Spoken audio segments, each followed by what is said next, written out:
right, guys, we're back with another episode of Talking Preps. We got the normal crew with me: Dale Ross, Gary Richmond, Chris Hughes, Sam Griner. Coach, you can be on with us this week. You don't have to sit in the back room.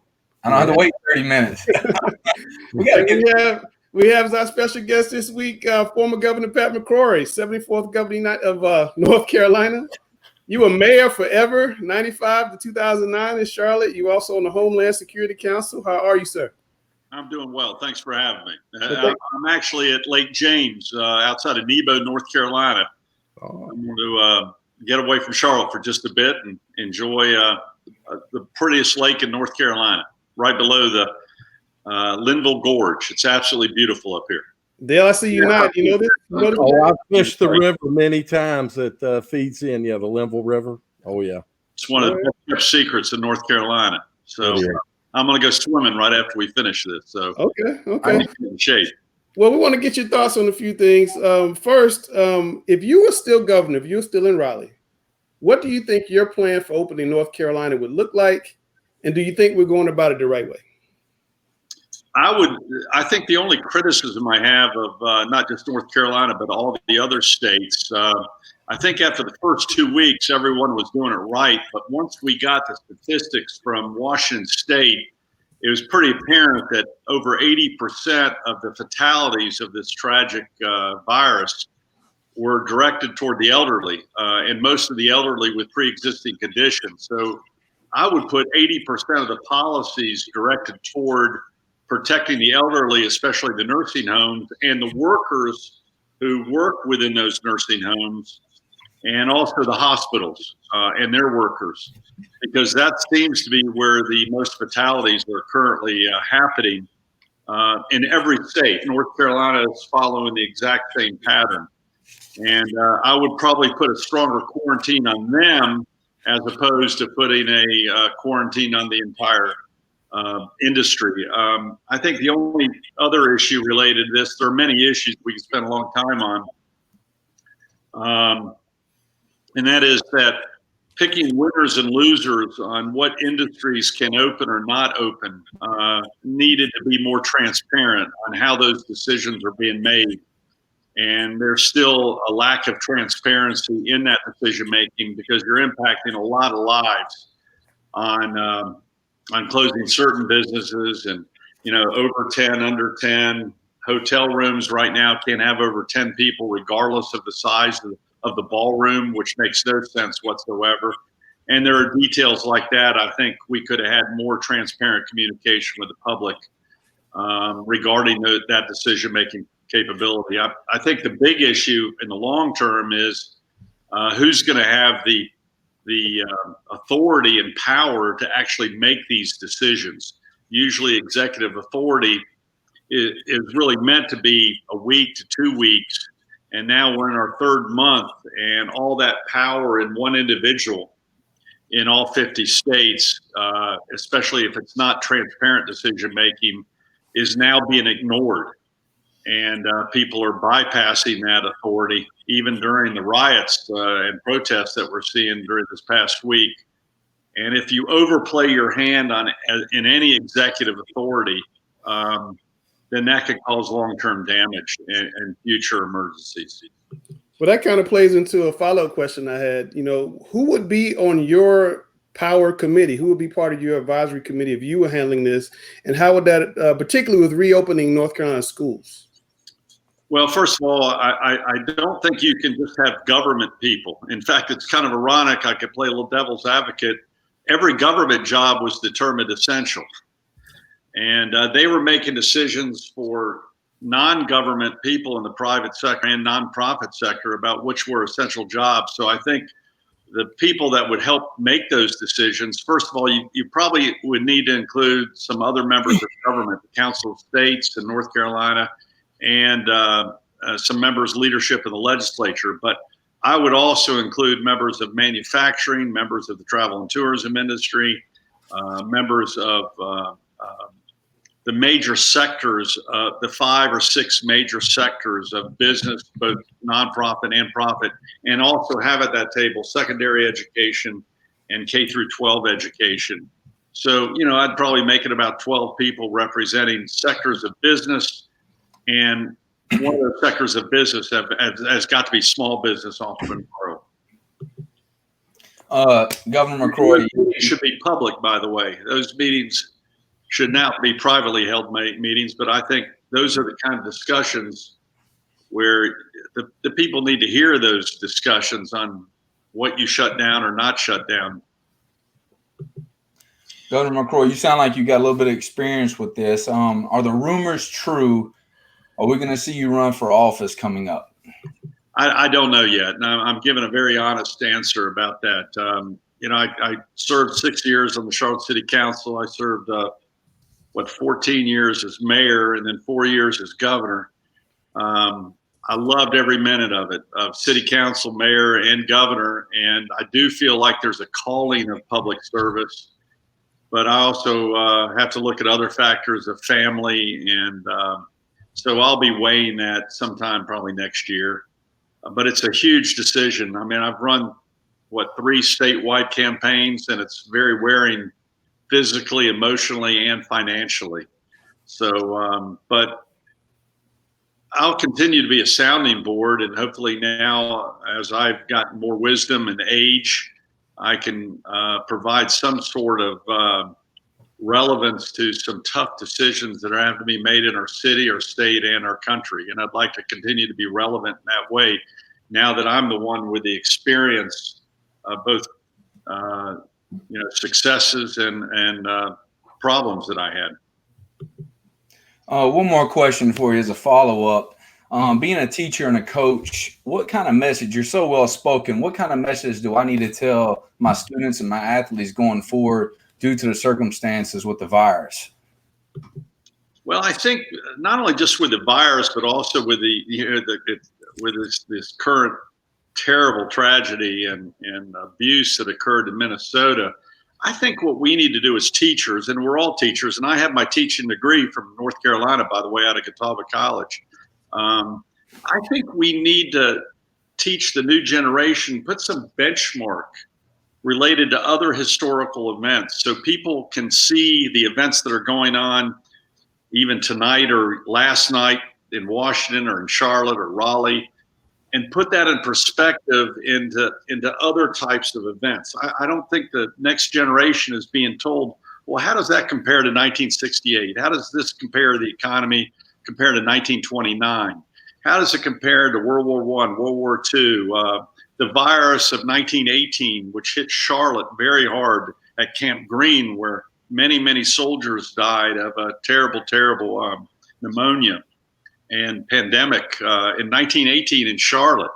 So I think it's very important for older people like me now to put some benchmark statistics. And I think that's what's lacking from our government leaders and also from the media in the two major issues that or three major issues we're dealing with today. One is the virus, the other is the economy, and now of course, the race relations and public safety issue, which is just dominating and has transformed our country during this past week. But our country's gone through these things. We can't forget history. Mm-hmm.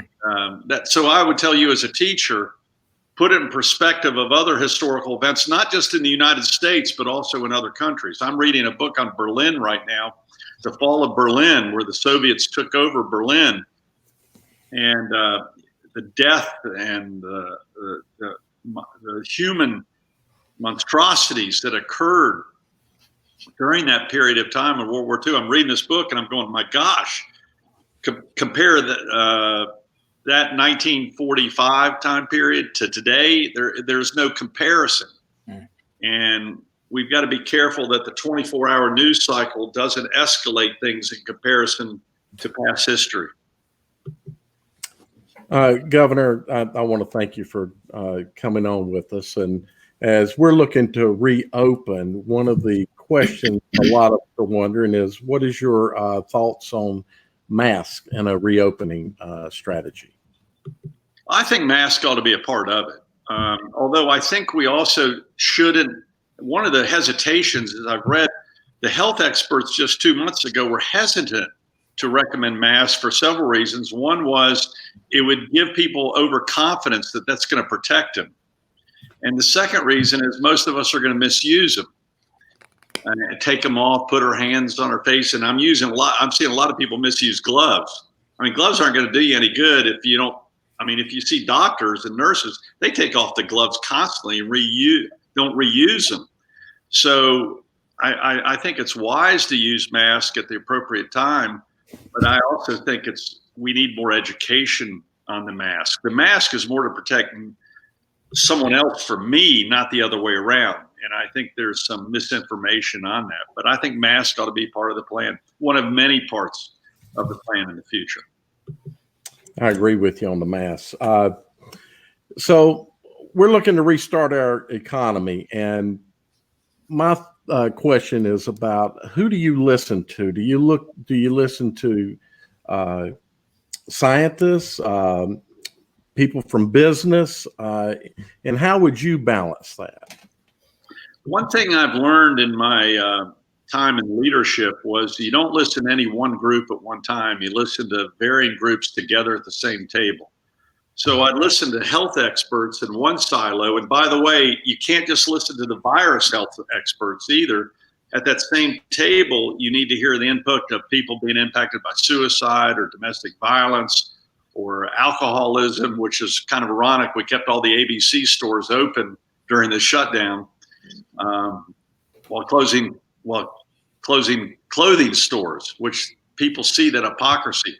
But the health experts, you need them at the table, but you also need the experts on the economy at the table, because if the economy falls too much, you also cause long-term harm to society and to the health and safety of us as individuals. So, even today, when I read things, I read 5 newspapers a day.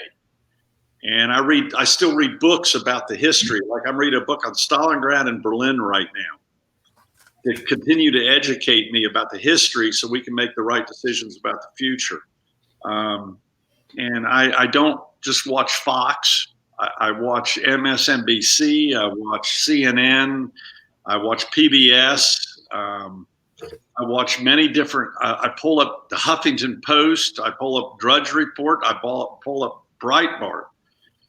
And because there is no one good news source anymore, everyone has their own bias. And we as individuals need to filter through that bias. And it's kind of sad right now. When many of us grew up together, my age group, we all listened to the same music. I listened to Motown and the Beatles all on the same station. And now the media is almost putting us into segregated silos, and not just music, but news. And I think that's a corrosive part of our society now, that we only listen to people we agree with. I actually like being around people who strongly disagree with me so we can have an intellectual discussion on all sides of these complex issues. Good evening, Governor McCrory. Thanks for coming on with us tonight. My question is, as governor, you're also the head of the public schools. How do you think the state of North Carolina should go about reopening schools this fall? Well, with all due respect, let me correct you. The governor is not in charge of the public schools. And in fact, one of the problems we have that I was hoping to correct my second term is that we really have no one in charge of our public schools based upon our constitutional structure in North Carolina. We have we have a superintendent of schools that's elected with very little power that doesn't report to the governor. We have a school board that's then appointed by the governor, but really has those jurisdiction over the superintendent of schools. So that's an immediate turf battle. Then you have your individual, and then you have the governor and legislature that sets the budget for the school system, but the budget is impacted by the policy and vice versa. And then you have your 100 counties in North Carolina with their own school superintendents. And frankly, most of them go, my bosses are the school boards, and the state school superintendent means nothing to me. So had I won a second term, one of the things I was going to recommend is reorganizing and have one or two people, one board accountable for education, the success or failure of education. What's ironic in governor's elections, often governors bring up, I'm going to fight for education, when in fact the governor really has very little authority over education. And by the way, that includes the universities too. I was very shocked at that when the legislature has more control over the universities and the appointment to the board of governors, which runs the universities, has no appointments from the governor. So I'd always be amazed. Governor McCrory has got a terrible board of governors, and what they didn't realize, I had nothing to do with the board of governors. Now, I'd often go speak to them and try to use my power of persuasion or personality, but frankly, they're more concerned with the legislature. Isn't that interesting? As a follow-up to that, yeah, I think we all learned something right there. As a follow-up to that, assuming that schools open in the fall, yeah, how should sports be incorporated into the reopening of schools? Well, I think they should be incorporated in it. And I think even as we're seeing these demonstrations and crisis, I'm seeing a lot of young kids out there. And I saw this when I was mayor during some of our riots and demonstrations and as governor. And when you see 13 and 14 and 15-year-old kids out late at night, I think this is the part of athletics which is very important. So I think it would be a mistake not to reopen athletics and incorporate them into the strategic plan on having that part be athletics and music and other things being a part of a student's life. And then with the respect to distancing and respect to other things. But I also want to look at the science. The science is in North Carolina. I don't think anyone I don't have the statistics in front of me, under 20 or 25 have passed away from this virus at this point in time, maybe even 30. But again, I don't want to give any misinformation. Young people seem to have the immune system to fight this virus. It's really targeting the elderly, which pneumonia also does. My mom, for example, sadly died of pneumonia, but she really died of Alzheimer's. And the death certificate says pneumonia, but it was Alzheimer's that killed her. And as my last follow-up, prior to the past week, America was mesmerized by The Last Dance, and we've heard the stories of you officiating Michael Jordan. What were your thoughts about The Last Dance if you watched it?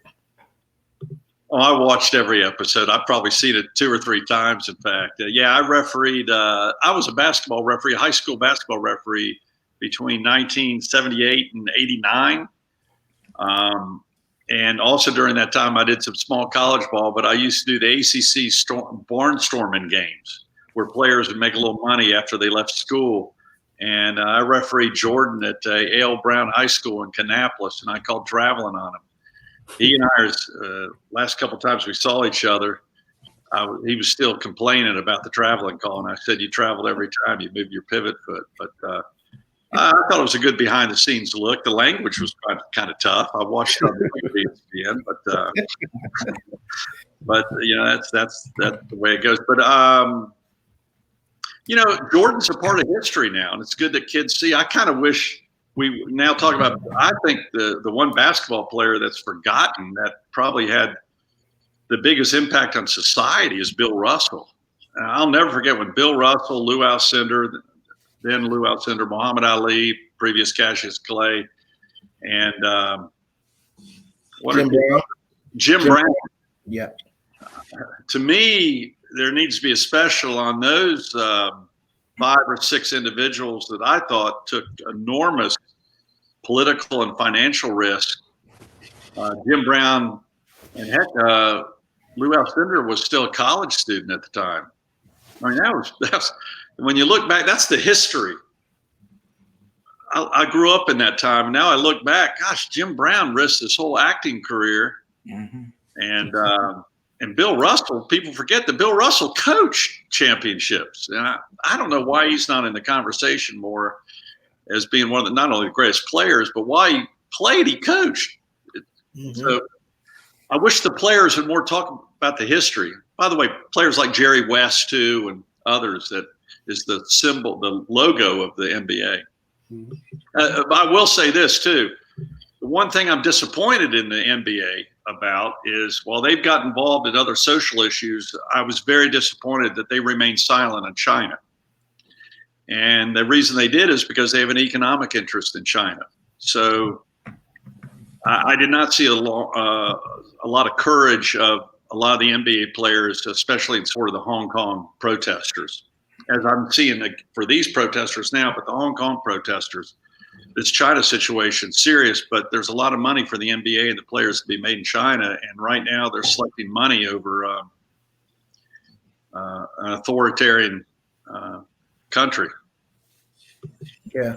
This man is so well spoken. Like, I can hear you talk all day. Must be that Catawba degree you have. I actually graduated from Catawba too. So I knew there was a brilliance we saw with there was something's brewing there. All right. Look at my GPA there.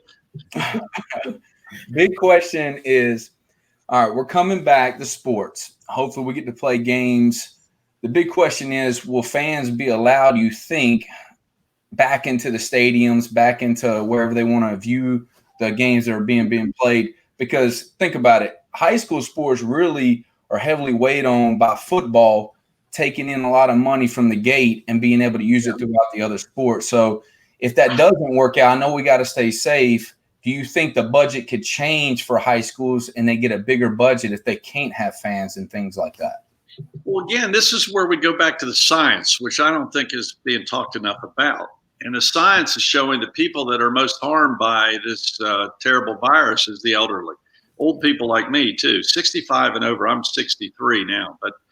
And what I would do is, I personally think if I were the Panther or Hornets or high school, I'd probably go, for this point in time, people over a certain age, especially, or people that have fought cancer or have diabetes or have other symptoms of immune systems that are weak, that if they get this virus, there's a good chance they won't live until we get some solutions. I would probably, instead of saying let's have no fans, I would probably set a fourth rule going, no, there are certain people, sadly, it's not fair, but it's life, that cannot come. And that's what I call the Pareto principle, the 80-20 rule. It's an old Italian economist who said, at that time, 80% of the wealth was controlled by 20% of the people. Well, 80% of the deaths, over 80% of the deaths, are a small percentage of the demographics of our society right now. And again, sadly, primarily in nursing homes, where my mom was at one time too. Well, Governor McCrory, this isn't a political show, but I appreciate you coming on and talking some high school sports with us. It's been an incredible show so far. I've enjoyed hearing everything that you've had to say. But with all the protests that we've seen in this state in response to the George Floyd situation in Minnesota, what is your opinion in regards to the protests, particularly here in Charlotte and in Raleigh? And having once used the National Guard yourself during the Keith Scott protest that happened back in 2016, what do you think about how the situation is going on now? I know you touched on it earlier, but just maybe a little bit more in depth. Yeah, I talked about it on Meet the Press yesterday. First of all, when I call the National Guard, one thing you have to realize, they just don't come at a moment's notice. The National Guard are part-time men and women from throughout the state who maybe have never been to Charlotte, much less been in a riot in Charlotte, and had to deal with confrontation of bottles being thrown or being touched out or whatever. Good people, but you got to make sure they had the training and they know a city. And so when I called the National Guard, that was an aha moment for me, that people coming from New Bern, North Carolina, or Lenore, or wherever across the state, it takes 24 to 48 hours to get them. They got to call their bosses and their family and get together with their local regiment, get on roads. And I remember tracking them, hoping they'd get here in time on the third night of the protest that we had here in Charlotte. I was watching from the governor's mansion at that point in time. By the way, most people forget, I gave total authority to the National Guard to Chief Kerr Putney. I was commander, but one thing I learned as mayor, you can't have two bosses over the police or the guard, and they needed to work together. So I told Chief Putney, I'm giving you total authority over the entire state guard when they get to Charlotte. I will step out of the way, but But if you then have your local politicians start interfering with your decision making, I will take it back. And that's one of the best decisions I ever made. The only thing that disturbs me about the protest right now is you have anarchists involved in these crowds. We had them in Charlotte in 2016. That's why I called the National Guard. My SBI director, Bob Schumeyer, who used to be deputy chief police, he knows Charlotte very well, and so did I. He said, you're having some people part of some anarchist groups. And literally, we only had 300 protesters in Charlotte, but we had about 20 anarchists, and they're the ones who caused all the disturbance and required all these National Guard. It doesn't, in a free society who tries to follow laws and structure, it doesn't take many people to cause chaos. And that's what's happening in D.C., in Minnesota, Charlotte, Greensboro. And those are the people we have to be tough with and then show respect to the protesters. But if you let those anarchists, they don't give a damn, excuse my language, about the cause or the other protesters or our way of life or government or capitalism. Their goal is to destroy society. And it doesn't take many to do that. And the media, I'm afraid, does not distinguish between the two. Well, Governor, I don't want to jump around too much, but a few moments ago we was talking about the Panthers, and Sam had mentioned opening up sporting venues to fans. What do you worry about the potential of COVID-19 cases going up after this past weekend? We saw record-breaking crowds and attendance at Ace Speedway over there in Burlington or near Elon College. What was your thoughts on that? I think it will go up, but I think it was a matter of time. The main reason we had the lockdown and closed businesses so we wouldn't have the immediate rush to our hospitals. It was to flatten the curve. Well, we flattened the curve, and I didn't know it meant that we would always have to have that then.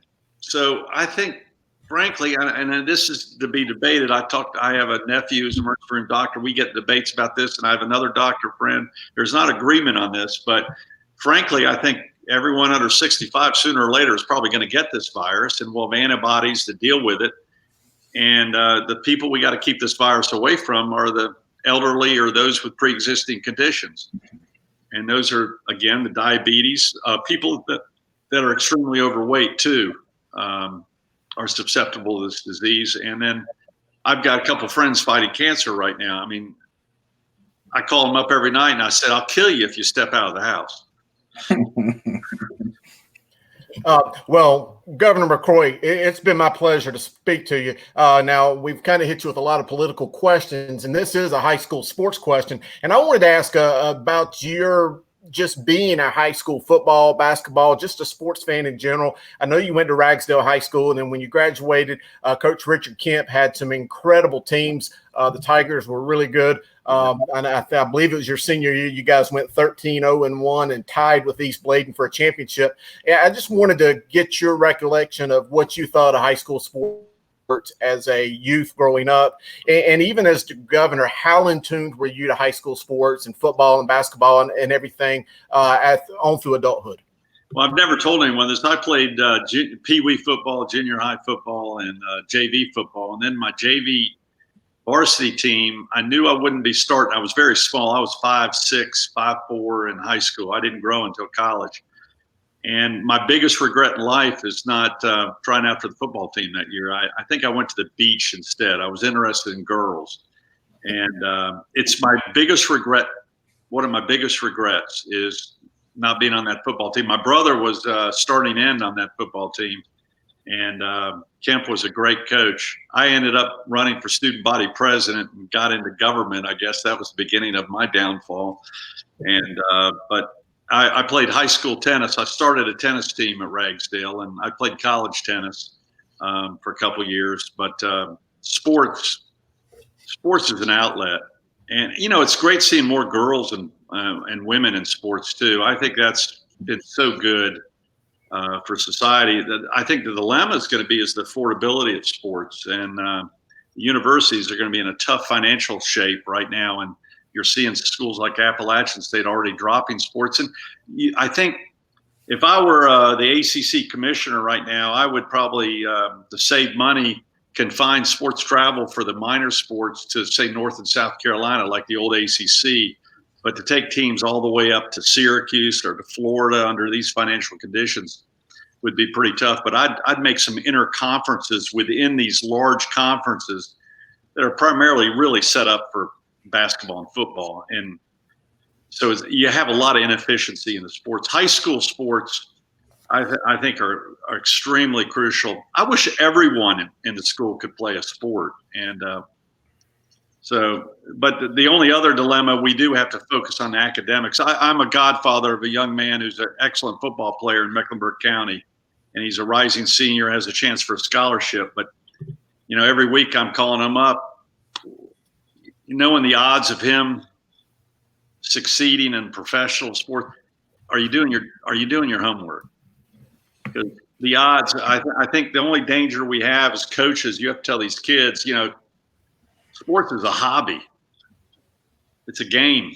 But I think so many kids think their life is going to be professional sports or even college sports, and the odds are so rare to do that. So I think too, this one sport, I'd rather have, when we were in high school, we played football, basketball, baseball. We did seasons.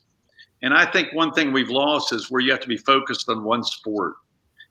I just hate that at this point in time for kids. The athlete, I agree with you fully right there. And I heard that same kid you're talking about was coming to West Charlotte. That's kind of ironic. So that's exciting for that. I get to coach him. Especially he's scholarship bound. We need those type of kids. I'll tell Antonio. He had a great. He got hurt last year, 2 years ago. He was one of the leading rushers, and I'm real proud of him. I'm trying to keep him in shape though. Right now, he's another thing I'm trying to get him to do. I called him up there.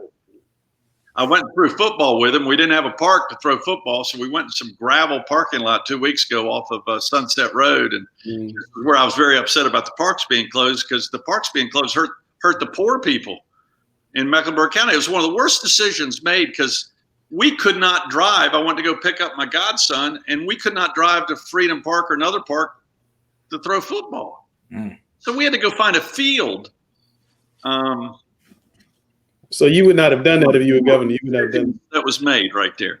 Yeah. And by the way, I was in better shape than he was, as I told him. I ripped. And he didn't think I could throw the ball either. He said, you're not going to be able to throw the ball. And I said, go for a long one, big guy. Well, Governor, one of the big issues right now in Charlotte, you're a Charlotte guy, we're all Charlotte people, is the Republican National Convention coming up. Should Charlotteans, in your opinion, be concerned that up to 50,000 people are going to come into our city during the pandemic potentially? Well, I don't think 50,000 are going to come regardless, because the airlines and, this is the hypocrisy though. Like I couldn't get a haircut until next week, but you could fly on a plane. I mean, some of these things just don't match. You could buy liquor, but I could tell you example after example that can't go to a gym. I think closing the gyms is ridiculous right now. It's just, anyway. I forget the question. The question was, should Charlotteans be concerned about having the Republican National Convention come and so many people coming from all over the country and all over the world to our city right now during the pandemic? Again, I would set in similar procedures that I mentioned for football. I think certain age groups shouldn't come. No one's talking about this. It's the age group where the disease kills you that should be most concerned, and that are going on ventilators and respirators. Listen, I've had a nephew get the virus at 32. It took him 10 days to get over it, but he's doing fine. In fact, he gave plasma yesterday. I'm very proud of him. I've had a cousin get it. She's doing good now. And I had a work colleague at WBT die from it 4 weeks ago. 52 years old, but he had lupus before. And I had a very, very close personal friend of mine that I was with just 9 weeks ago died from it 2 weeks ago in Greensboro. He was 89 years old, and he was perfectly healthy. And so it's a serious, serious disease. But I also am independent. There are risks everywhere in life right now. And we cannot let a disease or a virus shut us down, because if you shut down forever, you cause other problems health-wise, which we're now finding out. And if you have a downturn in the economy, we have 40% unemployment rate. 40% unemployment rate. And It's tragic that we've had 100,000 deaths. In North Carolina, well, we've had 200 or 300. We have 10 million people in North Carolina. We're not benchmarking that data, that tragic data, with other benchmarks. And this is where I think the media has failed us tremendously. In benchmarking, we're all going to have issues with health, whether it be cancer or Alzheimer's or diabetes, pneumonia, whatever.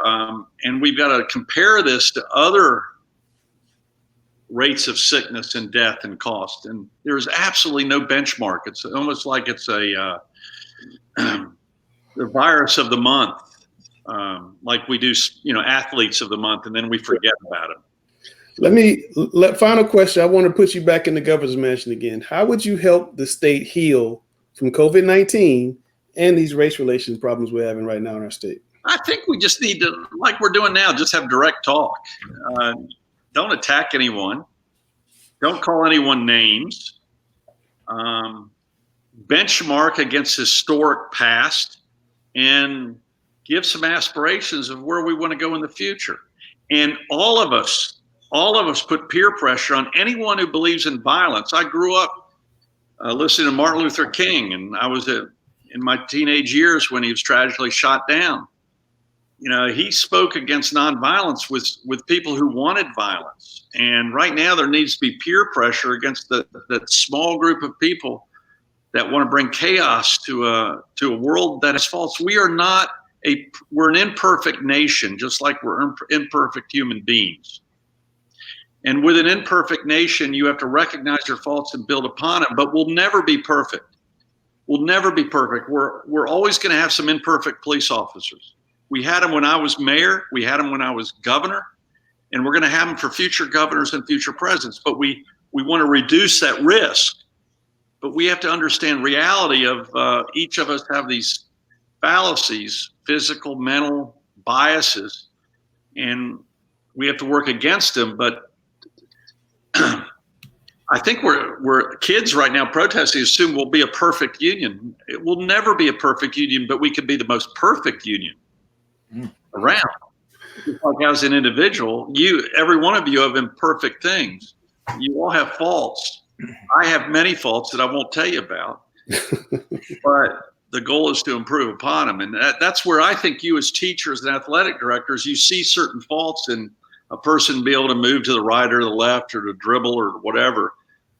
Wait, you work on the imperfections, but you'll never resolve them totally. One question for him, Langston, if you're okay with this. Absolutely. My son, my favorite college that I pull for is West Point. I pull for Army. My son, Brahim Murphy's there right now. He left a couple of days ago to go back for the football team, and they did all the temperatures and making sure they're okay to start up practicing. Do you have a favorite college that you pay attention to that you really pull for outside of Catawba, of course? Just curious who you pull for. Well, I was born in Columbus, Ohio, and I thought Woody Hayes was God the first 9 years of my life. And then I saw God hit a Clemson football player in a game. That's it. Mark Schleister interception. It's funny. I don't have a favorite team anymore. I pick a team that I enjoy watching every year, and now I don't even know the players of the teams because they rotate. I couldn't. The Duke Carolina players. There's a new freshman group in every year, so I have no allegiance to a school. I pick a team that I enjoy watching. Good passers, good shooters, certain styles. And then I'll stick with that team for the whole year. And then the next year I'll have to learn a whole new name. So I know that's I do the same thing with football, except I'm a Carolina Panther fan and I follow the Hornets, but, and a Duke fan, it looks like. I like it. It's not right. I like certain Duke teams. I like certain Duke teams. I really, of course, Curry. I knew Curry when he was a little kid, and his dad was great. Curry, I remember, came to a function of mine as mayor. Dell brought his two kids with him, and his two kids took all my daggum food. They were just eating all the food. They were like 5, 6 years old. And I remember, Dell, we're paying for this. You're having control of your kids. And Well, Mr. Governor, I appreciate you coming on with us, sir. Enjoy your time at the lake. I wish I would have given those kids more food now that I know their success. I know, right? Enjoy The lesson, always be nice to people. You know, you never know what might be. You never know. Well, enjoy your swimming, and thanks for taking the time with us, and good luck to you. Thanks for you guys caring about our community and athletics, but more than anything, the kids. They need role models like you. Tell them about the history and the future, and be role models, and good role model. Everyone's a role model. You need to be a good role model. And God bless you for your work too. Absolutely. Thank you, sir. Take care, sir. Thanks, guys. All right. That was Governor Pat McCrory, former mayor of Charlotte. Reactions. We'll start with Mr. Ross. What stuck out to you? Yeah, he's a wonderful speaker, and I think he's. I think I agreed with almost everything he said, except for possibly the age and how the virus is impacting people, because we are seeing younger people are starting to show effects, and there have been younger people dying, even children. But I liked what he said. I believe most of his ideas they're a little bit different, more radical than what we're going through, as far as maybe holding back the older people and sending everybody else back to work. Somebody should have asked him, what about those people that bring the virus back?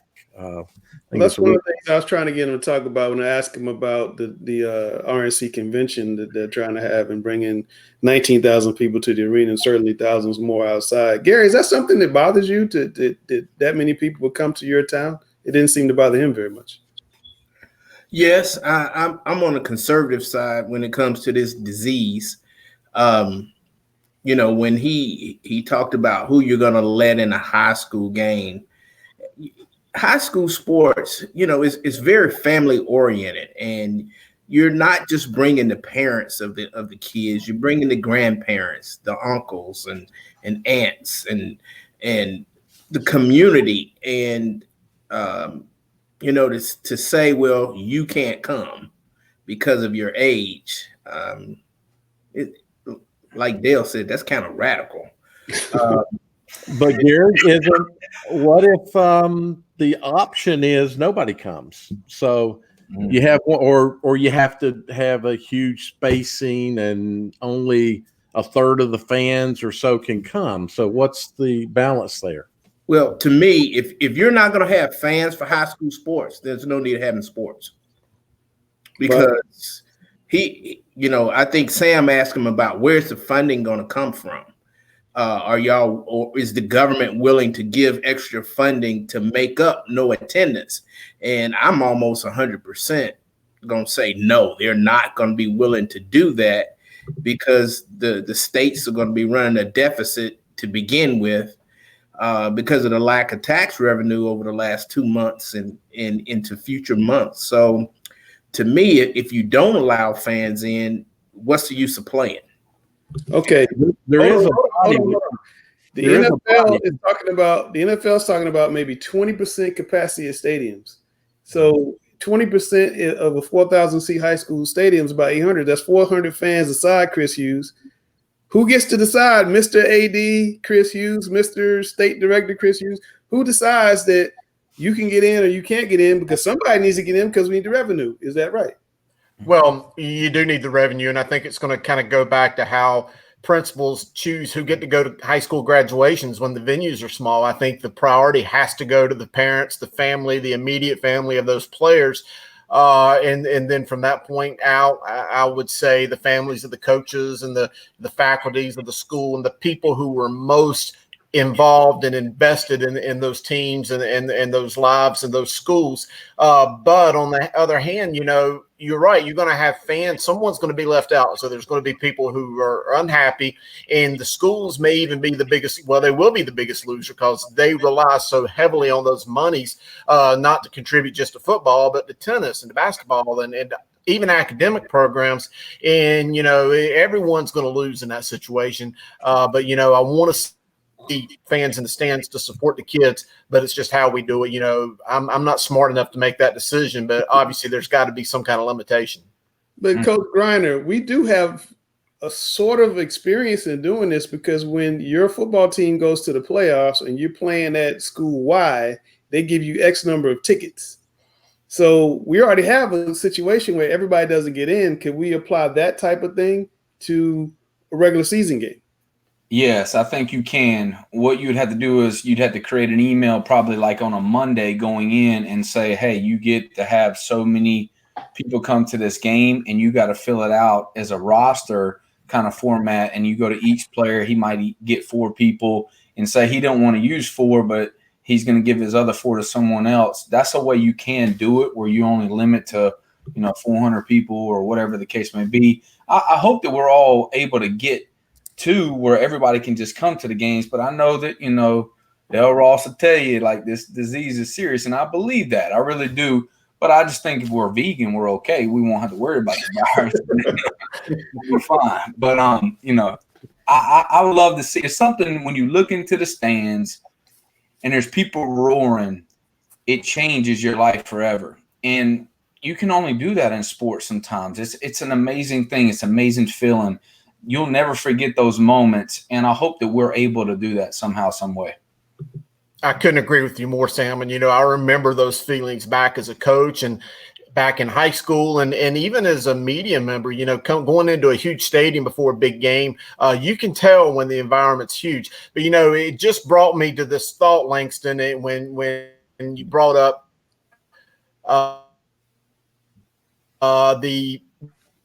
the playoff tickets. A school only gets X amount of tickets. We had a situation not too long ago when you had the sinkhole at Memorial Stadium, and all of a sudden you couldn't have the big Independence Butler games and some of the other big playoff games. And if we remember, it might have been about 8 or 9 years ago where they were having lotteries, and you could only get certain amount of game tickets for those games. Even media guys, some of us were unable to make those games. So there is somewhat of a benchmark, as Governor McCrory said, to look back at. A little precedent there. Guys, the private schools are going to start actual real live football workouts on June the 8th. The basketball, Gary's going to start June the 9th. The public schools are still talking about going June 15th. Are you guys concerned that 2,000 people at A Speedway the past 2 weeks, however many thousands of people on the streets in Raleigh and Charlotte and Greensboro and other places, are going to cause an increase in cases of COVID, therefore pushing back the date for the public schools? I'll start with you, Gary. I'm not too concerned, because I think the longer this pandemic is going on, the more accustomed people are getting to the testing. I think that the biggest thing is the hospitalizations, not the number of positive tests. I think once you step in, though, you can't get spooked by 1 or 2 positive tests on a team. You got to figure out how you're going to adapt to getting positive tests and continue to progress forward. If you're not willing to do that, then there's no need of starting up. As a parent, I can tell you that if there was a positive test on the team that my kids were on, my kids wouldn't. I wouldn't send them to practice. I think we do have to worry about it. And the reason I say we have to worry about it is because from what I've seen, people aren't wearing masks out at these events. There are some people that have been, but there's a lot of them that aren't. So we have to be a little bit concerned about it. But until we start seeing a spike, I think we have to keep rolling with our rollout plan that we've got and move on out. And as we've said in the past, we can start with small groups and we can do our distancing. And I think it's going to be imperative that the coaches control that kind of situation. I agree, Dale. And we're all parents. So, we all know that if there's a situation or something happening on our teams, that we're going to be the first person to worry about our child who's participating on that team. So we're going to be directly monitoring that. But of course, on a lot of social media channels, I've heard a lot of debate and deliberation amongst coaches in South Carolina and North Carolina, kind of giving their perspective of how they're going to handle development practices and practices moving into the season. And I've got to think that from the plans I've heard that these coaches really have taken the safety of their players and these children seriously, because I've heard some great plans about how they're going to distance different parts, different groups, different individuals all across the fields, and then even more than one practice fields to get it done. So at least I hope, and from what I've heard, that you're going to see a great plan being developed, and hopefully it gets implemented and we don't see any spread of the virus. Yeah, I agree fully with everybody what they're talking about. It's pretty ironic that they're starting a little early. I wish that we could start early and see what's going on, but I get that our school is not typically ended yet, so they can't start sports. So I get that as well. Now, I think what's going to happen is this. I think that they're going to make sure that we're only conditioning for 2 weeks. I don't think we'll be able to do football related. I don't think a football will be on the field and other sports won't have equipment. I think you'll only be allowed to do conditioning. Now, if you're doing conditioning, what you can do is you can space out. You can do county fair type stuff and have that 6-foot rule spacing type deal where no one's touching. And the one thing that's kind of crazy, though, is this. If this lingers on into the summer, is there any team, if we're allowed to play football, is anybody going to be a huddle football team, or is everybody going to run no huddle? Because I don't know. That's a good question. One thing I am hearing, guys, is that a lot of teams and schools are targeting July 13th as the kind of day to have a first practice. Mm-hmm. I don't know what first practice looks like, but Coach, I'm going to put you on the spot because you're a coach. Mm-hmm. What could you do if you could have if you were given permission by CMS to have practice on Monday, July 13th? This is practice. Mm-hmm. What could you do right now?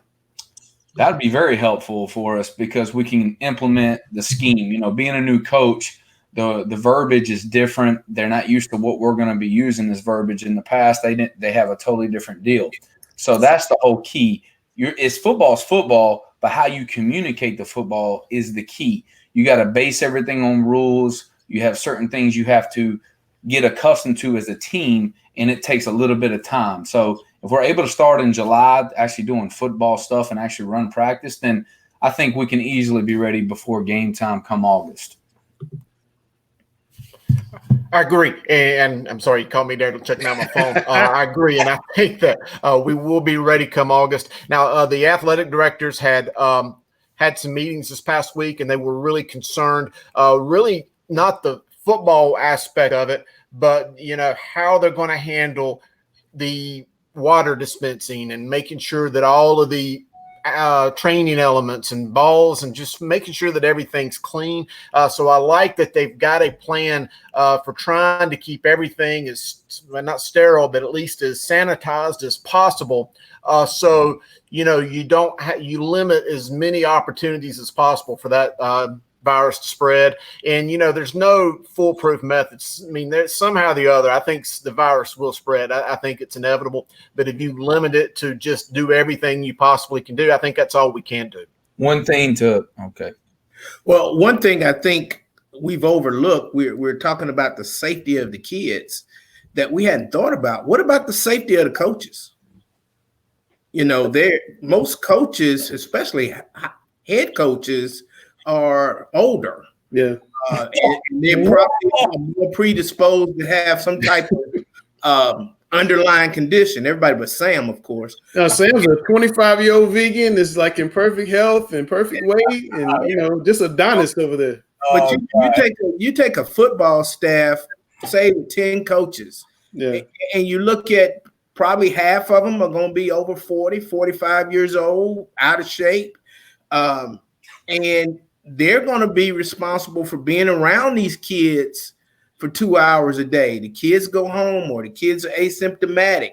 How does this, you know, affect coaching staffs? You know, as well in the building, half the teachers are going to be that old and have, you know, underlying conditions. You know, the administrators are going to be older. What a lot of the people that are pro open school will tell you is that they believe there's not enough evidence to prove that the virus transmits from kids to adults in a very high manner. I'm not saying that's the reason, but I know that's one thing they say. But Sam, I mean, you're going to be affected by that. Are you concerned that I have to go coach in a couple of weeks and potentially, you got 2 young daughters at home? I mean, what do you think? I'm a big believer in faith. I think it's very important that I don't walk in fear. I'm very smart at what I'm going to try to do and be aware. Maybe I'll wear like some type of scarf that I can cover up when I'm around talking to people. But I think we have certain plans in place that we're going to stay safe, and we're going to see how we go about things. And I think we're going to have a temperature gauge where they rub it across their head, and we'll have, our trainers, everybody that comes in, they'll have protective gear on just to make sure they don't have a temperature. That's a major concern. If you do have a temperature, you won't be allowed to practice. But the other thing is not necessarily giving water. What we're going to require our student athletes to do is bring their own water jug. Mm-hmm. And what's going to happen is it's their own personal jug. What it has their name on it. Now they can refill it up with someone that has protective gear in a cooler spot, but they're not allowed to do it. And I think that'll eliminate people going to or it wasn't sanitized and now someone touched the water. I think that's going to be kind of critical as well. Yeah. Dale, Gary made a point earlier about having the courage, I think was the word he used, if somebody were to get sick, then that you just don't shelve the whole ball of wax. Chris also made the point somebody's going to get sick. As we get into playing football again, somebody is going to get sick. It might be a coach, it might be a player. I don't want anybody to, but chances are somebody will. What do you think is the appropriate reaction to that? And then what do you think might happen when it happens? That's good questions. I do want to say about in the summer, let's not forget that they'll be outside, and sunlight is not a friend to the virus. So hopefully the summer's going to go well. But how do you respond to it is the question. Yeah. And I think this I cannot see how, with knowing the situation and knowing that both, as Gary mentioned, you have older coaches. I'm worried because we have a lot of black coaches, and we know that there's a lot of the issues that impact that. So we have a lot of concern of transmission. So if something shows up, my expectation is that it'll be shut down immediately within that particular school or that team, we should say, because it could be different sports, but almost immediately. I think we need to be conscious of contact tracing as well in these situations. But if I'm running the school, I think we've got to immediately tell the coaches if the first sign that we have of a positive case, we have to shut it immediately. And unless experts tell us otherwise, I just don't think we can risk spreading this thing, because these kids go back home and they have parents, they have grandparents. There's just too much that I believe our response has to be to immediately shut it down. And Dale, it's really hard for me to disagree with that. I mean, and of course, I want us to play more than anyone. I mean, we all want to see our athletes back on the field and playing these games. But you put the parent hat on, and if there's one of my kids out there, I would want to know that every single precaution was being taken to protect them. And you hate to jump over and just think the worst case scenario of one person got sick. But we know one person gets sick, it's probably already been transmitted to 1 or 2 persons already. So I kind of have to side with you. As much as I hate to see you shelve a sport or shelve the team, from a parent point of view, I could see exactly where you're coming from. Well, we're dealing with an R0 of 3 to 5, which means that one person can spread to 3, and they're actually now finding it maybe 5. So you can expect if one person gets it, at a minimum, 3 more people are going to get it from that one person.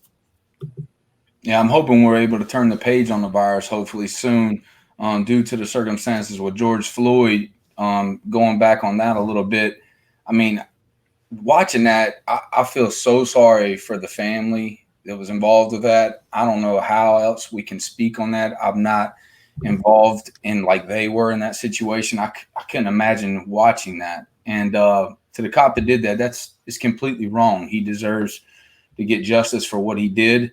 And I want to encourage everybody in life. You got two choices. You can be good or you can be evil. And it's kind of like a Soulful 70 that I'll be doing this Thursday. In life, we play on a board. It looks like a checkers board, but you have an ability to play chess. What do you do in life? Do you play checkers or chess? The difference is checkers, you only have to think a couple of moves ahead. You don't have to think very hard about what happens if I do this and it affects me in the future. Chess, you got to be like a Bobby Fischer. You have to think multiple moves ahead. You got to be like a Brahim Murphy, making a decision going to West Point and having a 30-year plan instead of a 4-year plan. And I think going forward, we need to choose good over evil. We need to love. You know, Martin Luther King had it all right at the very beginning, and I think that he was all about love and goodness. All right. Well, guys, I want to give Chris the final word. Chris, at some point, we're going to have to play football. Somebody's going to have to line up and hit somebody. You're as big an expert in high school football in North Carolina as I've ever run across. You're tuned into the coaches. You're tuned into the ADs. Right now, on June 1, do you think by August the 17th or whatever that date is, we'll have real live football in North Carolina? I think we will. Again, how that looks is yet to be determined, but I think we might. At least I'm about 90% on it. But kind of like the things we mentioned tonight, the fans might be scaled back. It may not be what we're used to seeing, but in some sort of capacity, I do think you'll have players out there in different colored jerseys going at it and playing, and keep score, and it'll be real. And we'll report on it the best we can. But I do think it'll look a little bit limited compared to what we're used to. Yeah. Well, I think all of us are hoping that there's a football season. It's one of the best high schools. It's the best high school sport, I believe, and it's something that starts the school year off right. It bonds the community. So I know we all want to see that. We definitely want to see Coach Griner back out on the field after being away this past season. So that should be fun. But guys, look, I really appreciate it. We're going to do it again next week. We have more special guests. We might have 2 special guests next week. So we're going to definitely catch you guys next week. Hope you enjoy the show. And Coach Griner, what is your prediction for West Charlotte this season? We'll let you take us home. Hey, he want to play. So he snuck that in there a little bit. Hey, Chris, yeah. What's going to happen with West Charlotte? We're going to be great. Just watch. I didn't what you said before the show. 7-4. Hey, come on. Hey, Kevin, Sam, be all you can be. That's what 7-4. Y'all well, you guys are still on. You guys still on 7-4. That's what Jordan say. The roof is the ceiling. Yeah. We can be as good as they keep training and working hard. I promise you. Special things are happening. The best thing the most excited thing I'm happy about is the staff that I'm putting together. I have a lot of young guys, a lot of guys that went to West Charlotte, a lot of guys that have been with me in the past, and they're hungry. And it's all about the individual coaches, like my DB coach, my running back coach. These guys love kids. They love being around them. They want to train. They want to get them better. And that gravitates to these kids, and they want to work hard. If you got Gary would say all these coaches are older. If you got a guy that's 55 years old, he might be able to relate to kids very well, but it's easier for a 28-year-old to relate that just got done playing pro football and he interacts with kids well. So I have a staff that's in place that's going to be amazing. I won't even have to do anything. I'll just You guys always ask me. I get emails all the time. Why is Coach Griner on the show? Coach Griner won't shut up. You see, you just let him go. You ask a question, let him go. Wind them up. All right, we'll see you guys next week. Thanks a lot. Right. Thanks. See you.